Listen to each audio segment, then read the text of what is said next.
Goeiedag en welkom by ons daaglikse oordeenking.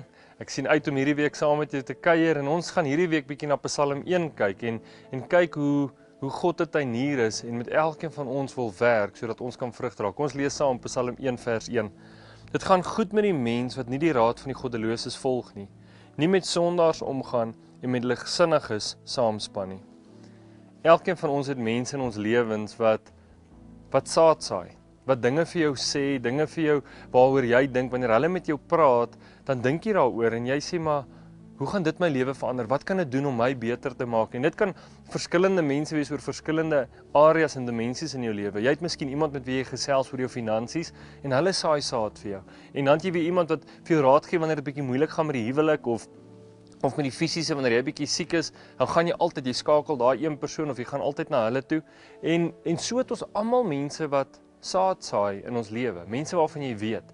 Maar dan is daar ook mense wat jy nie bewus is nie en hulle saai saad in jou lewe. Nie altyd goeie saad nie, partykeer bietjie ligsinnige goed, goddelose goed en jy hoor dit en baie keer is 'n braaivleisvuur 'n plek waar saad gesaai word sonder dat jy eintlik bewus is daarvan.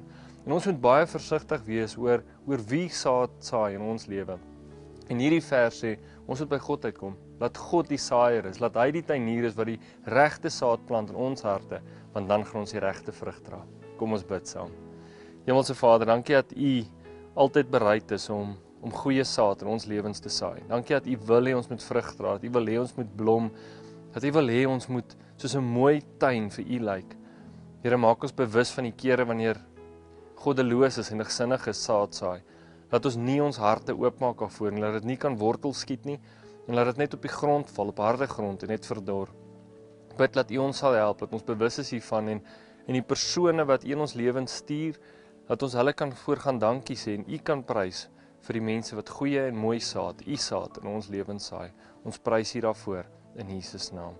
Amen. Baie sterkte, geniet hierdie dag en kyk mooi watter saad word gesaai in jou lewe. Totsiens.